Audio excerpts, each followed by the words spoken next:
Buen día, mi nombre es Dylan Ovaldía, estudiante de Ciencias Criminológicas en la Universidad Estatal a Distancia, y en esta ocasión voy a exponer sobre globalización y el nuevo orden mundial. Primeramente empezaremos hablando sobre conceptos básicos sobre qué es globalización. La globalización es un proceso por el cual las grandes empresas transnacionales, respaldadas por sus gobiernos, con grandes ventajas para competir con respecto a las economías locales, se abren paso y penetran con sus productos o servicios en el interior de los estados. ¿Qué buscan estas empresas transnacionales? Buscan penetrar en lo político, en lo económico, en lo jurídico, en lo social, en lo cultural de cada estado globalizado. ¿Cuáles son algunos países globalizadores? En países globalizadores tenemos a grandes países como lo son Estados Unidos, Inglaterra, Alemania, Francia o Japón.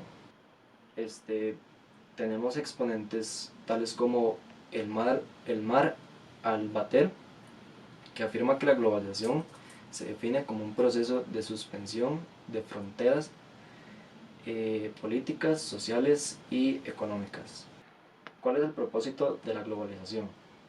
Que la globalización se caracteriza por la progresiva unificación de los mercados mundiales de bienes, servicios y capitales, y por una creciente integración mundial de la producción.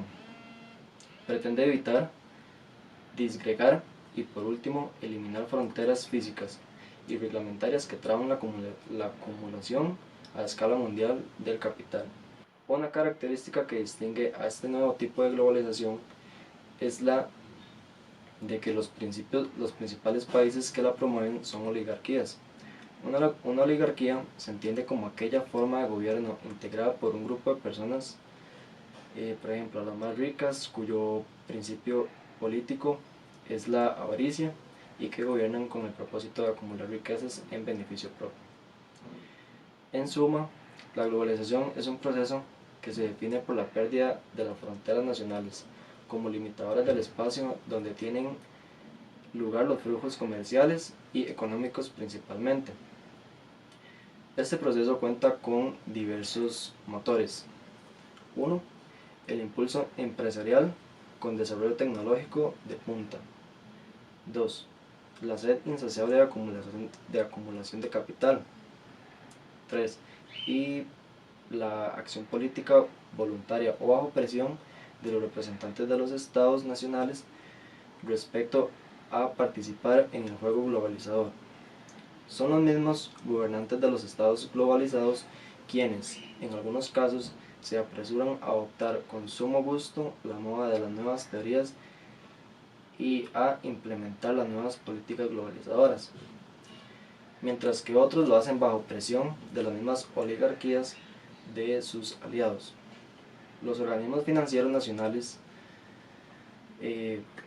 la globalización conlleva, por tanto, una estrategia impulsada por una élite de empresarios, generalmente aquellos que lideran las grandes compañías en el mundo, respaldados por las políticas de sus gobiernos en lo económico y lo financiero.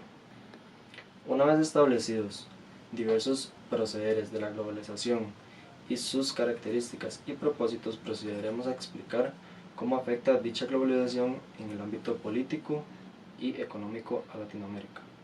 En lo político, se modifica la forma de hacer política para llegar al poder. 2.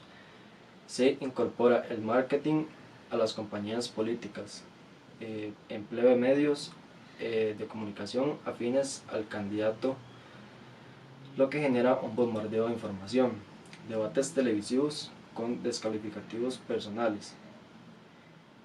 También tenemos mitines espectaculares con luz y sonido y, en definitiva, una omnipresencia de los candidatos en la vida cotidiana del ciudadano. También el equipo de gobierno se vincula de manera intensiva con los intereses privados.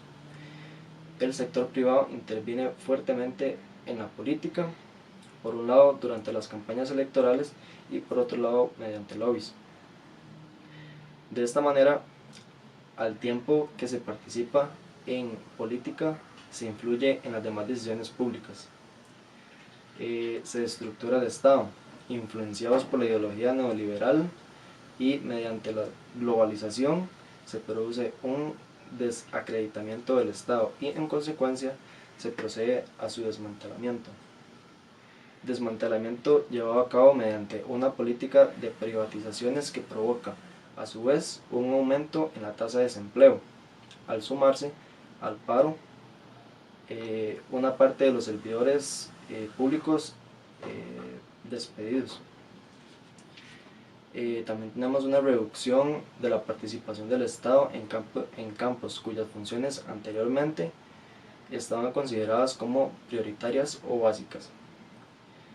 Desregularización o eliminación de diversas leyes, sobre todo en materia comercial, al considerar desde el exterior que existe una excesiva reglamentación.